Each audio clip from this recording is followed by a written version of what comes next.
one thing that I really picked up on though was Stevens was talking about Jeff Teague's defense on Trae Young, saying Jeff Teague played Trae Young as well as anybody. That wasn't something I picked up on. I saw Jeff Teague struggling to contain Trae Young. So do you think Stevens is protecting Jeff, because he knows everything that's going on, like in the media, and the fans don't like him? Or do you think that he's kind of got these rose tinted glasses because Jeff Teague was a guy he wanted from when he first entered the league?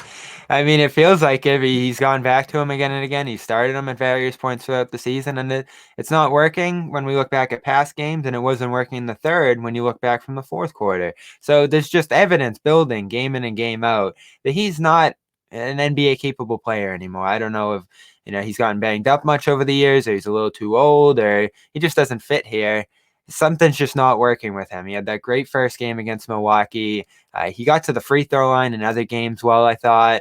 He handles the ball well, and there's been spurts of good on-ball defense. So I do see some situations in the past where he was able to get some steals and breakouts and stuff like that maybe would have worked. But I didn't feel like Peyton Pritchard did, outside of fouling a little too bad of a job on Young. I think the final number was like 0 for 1 on the ball when Pritchard was guarding Young. There was obviously a ton of switches and pick and roll and stuff that took him off the final shot there.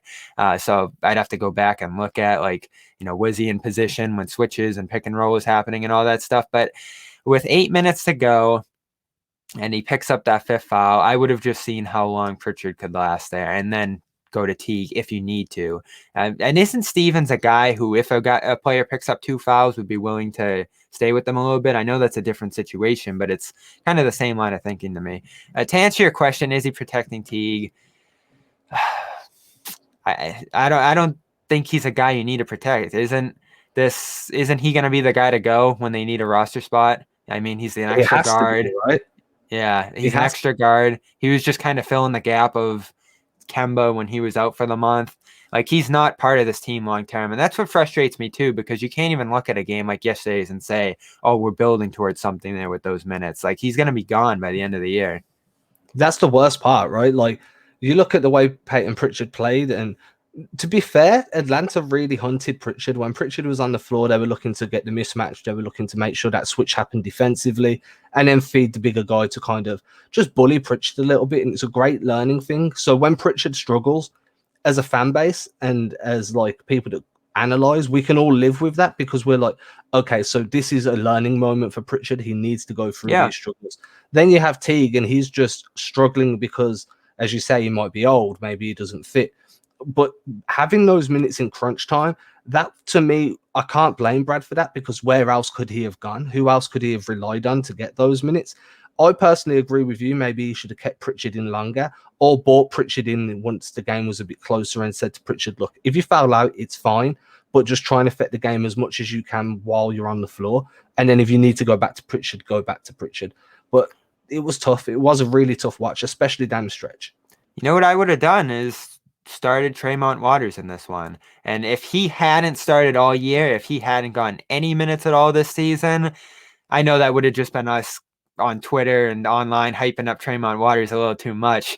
But he has. I mean, he played a ton against De'Aaron Fox in that Sacramento game. There was another game where he started this season. So he has gotten some trust on the defensive end of the floor to go up against tougher guard assignments. So I actually thought that might have been the outside the box thinking. Now, you can't just throw Waters in the fourth quarter with no minutes at all before that. At least Teague had some rhythm there in the third. But I thought that was a missed opportunity to get a younger guy some minutes and maybe work towards something there. Because ultimately, what are they doing right now as a team? I mean, they're clearly not trying to win at all costs. They're not going to push Tatum toward 40 minutes. They're not going to push Kemba in back-to-backs. So that's not the objective here. And, Tristan Thompson said after the game, we're playing for something bigger here. We're going for a championship. So if that's the case, I just don't get the Teague minutes. Like, that feels like, oh, he's ready to do this now. I trust him in this position, and we're going for the win. And Stevens has said that too. They need wins right now. So, like, they can't sit Tatum in certain games. But if they're just trying to sustain and build something here and get guys the rest they need and try to survive these 7 games and 10-night stretches, why not go with a Waters here in a spot start? Like, I don't think Waters is the point guard of the future here, but if you can get him some minutes against Trae Young when they're struggling defensively, when they don't have bodies at the point guard position, I think that pays way more dividends than Teague's going to. Yeah, and you see Atlanta doing a similar thing with Skylar Mays, right? Like, there's no Yeah. Rondo for them, so they operate and test out what Skylar Mays is bringing. He's a two-way guy, and I genuinely, same train of thought as you. I expected to see Skylar Mays' minutes kind of mimicked by Tremont Waters, to see where Tremont is as a second-year guy in a two-way contract versus where Skylar Mays would be as a first-year guy in a two-way contract, and that would have made sense. And then if you need to bring Jeff Teague in during the fourth, then now he's got a bit more to prove, right? Like, the two-way miniature guard came off the bench before you. Like, how low on the rotation do you have to be that you're the last guy off that bench, other than Taco, because they weren't winning or losing? So I completely agree. I just don't understand where Tristan Thompson's comments can come from about we're trying to win a championship, where at the moment you're struggling to beat some of the worst teams in the league. Defensively, offensively, it's just bad. I thought that was such a bad look from him, and I've certainly been a little disappointed by what he's brought to the team, not just from an on-court perspective, but that line of thinking that, oh, we can just coast, we're championship competitor because we've been in the East Conference Finals. It's not. I get where he brings that from. He brings that from 2016 through 2018 when they were in the finals every year. They knew they were going to be there and they could coast a little bit. That's not the situation they're in Boston at all. And you can't just translate that because you're Tristan Thompson. Now, if Tristan was LeBron James here on the Celtics, I'd accept that. But we all know what the force was in Cleveland that had them as a shoo-in in the finals every year. It's going to be a different kind of battle to get Jason Tatum and Jaylen Brown at this young stage of their career to the finals. And they know that. I don't know how Tristan Thompson doesn't know that. And so he's calling out the Hawks, the Pistons, the Kings as teams that are playing, extra hard in these games because they're trying to build something. Well, the Celtics are trying to build something too. They might be further along in the process, but they're nowhere close from getting to the next step that they want to right now. I mean, are they further along in the process? They've got their two stars, we know that, right? But outside of Jaylen Brown and Jason Tatum, how much further down the line are they? I mean, if you look at Atlanta, they've got Trae Young. DeAndre Hunter was having a great year before he went down with injury. Clint Capella looks great. Cam Reddish is slowly figuring stuff out. Like, so how much further are they really than what Atlanta are? And then, let's check the standings. You know what I mean? I can accept two games. I can accept it with Detroit. Detroit are an absolute dumpster fire right now. Washington, they've still got pieces, but I can accept being better than Washington. But when you're classing Atlanta, who have better veteran presence than what Boston do, you got Gallo coming off the bench, Rondo coming off the bench, Bogdanovich, before he went down with injury, was coming off that bench. I kind of see that as Tristan Thompson deflecting, but at the same time, you're kind of saying to your locker room that it's okay that we're not playing at full level right now. And I would have much rather him said, look, we're missing 3 guys that are generally starters for this team. We went deeper into the bench than what we've usually had to do. We're still figuring out how deep our rotations can be. That's something I could accept. I can get on board with that, and I can live with that explanation. Telling me we're building for something further down the line, like, so are Atlanta. The only difference is Atlanta probably played harder because Nate McMillan was on the sideline this time. And if you believe all the discourse around Lloyd Pierce, maybe they were playing hard because they like Nate McMillan as their head coach. We can start narratives any way you want.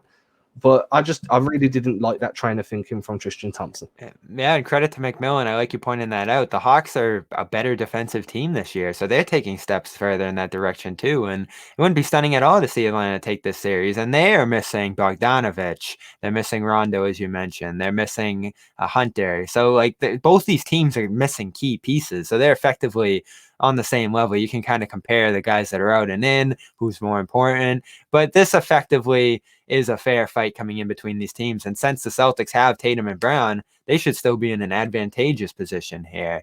So Thompson didn't even need to say that, right, though? Because we've been watching the way he's played this year, and it has the demeanor of a guy who's, I'm going to get to the playoffs and bring my best there. And with him being a starter, with him being the crux of their defense, if he's starting at that center spot, I think that's a big reason that they've struggled so much defensively, is that he's not giving it playoff level intensity on that end of the floor. Now, again, you look around the league and not too many teams are, but if we're just focusing on the Celtics and what they need right now, they need Thompson to be his former self defensively. We're seeing, what do you have, 14 and 8 last night? Offensively, he's been himself in recent weeks since that West Coast road trip. But defensively, he still isn't switching, defending the pick and roll, and certainly not defending the rim at the rate that they need. I mean, the way I'm looking at it at the moment, like honestly, a little bit of a hot take, but at this moment in time, I feel like the team would have been better with Enes Kanter than what they are with Tristan Thompson. And I know that everybody doesn't like Kanter's defense. I think he was probably a bit of a better defender than what everyone gave him credit for. I get it. He can get cooked on the perimeter, but so's Thompson right now. Kanter's hands are a lot better. He can catch passes a lot more.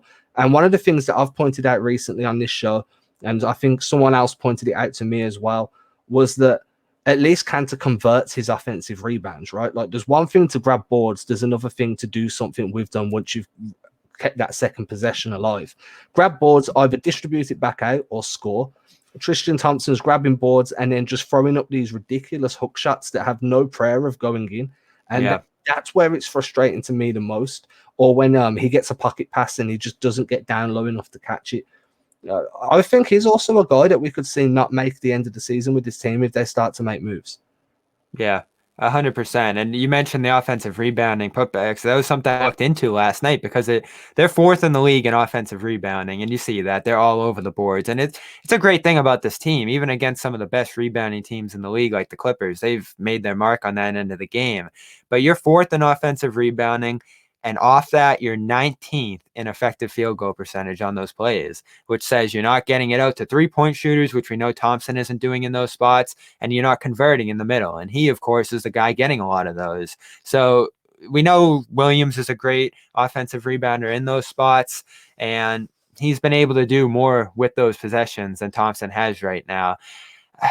This brings us back to that Rob Williams thing that everyone is going to do after every game, push him further, play him more. He's the rim protector. He's rebounding anyway. All these things we're seeing, and we saw it again last night. I get the balance, though, that Stevens is trying to strike there between throwing Thompson down all the way further on the bench when he's a veteran and someone that you want impacting this team come playoff time versus propping up a rookie who might have more issues prop out over 36 minutes compared to 15 to 20. You can't always just use that per 36 or per 100 with Rob because, there'll be other challenges he runs into instead of just multiplying those numbers over those stretches. And we see it with turnovers, with, dropping rebounds. He's not a great free throw shooter. Some of that stuff that Stevens is probably concerned about. But right now they need activity. They need movement. They need rim protection. And you don't lose rebounding with Rob out there, at least statistically, what we're looking at right now.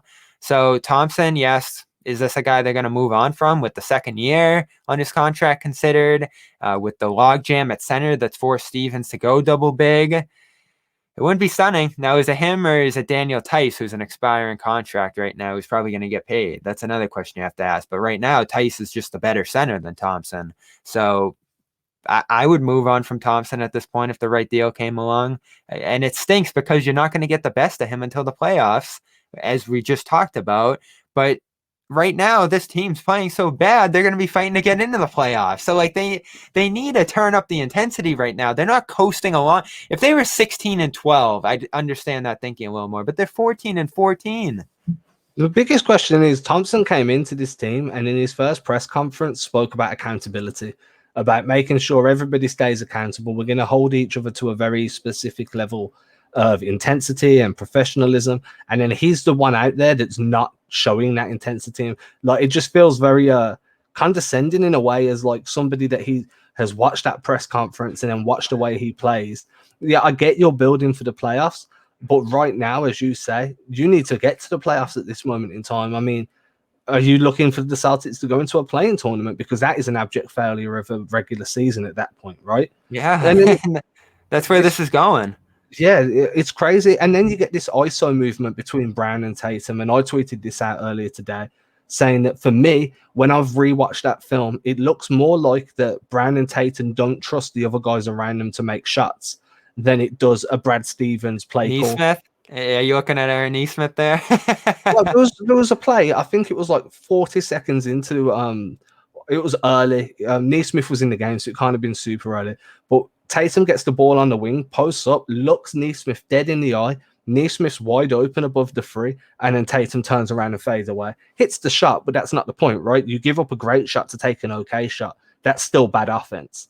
And Yeah. so there's definitely a lack of trust between the two stars and everybody else. And until they figure that out, for me, it's never going to be comfortable watching.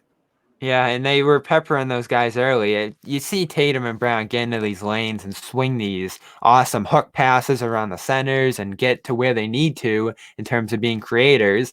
And they have assists stolen out of them by Semi Ojeley's early and consistent shooting in the game. And Aaron Neesmith got a great look to start this one, and the release looked so bad and just bricked it off the back of the rim. So then you get to the point you just mentioned, where later in the game he sees that guy, and it's an open look, but is it a reliable look? My turnaround fade right here might be a better look for the team because we know he can make it. I see that 100%, and is that another reason that you go to Pritchard or Teague down the line and keep the ball popping and moving in those spots?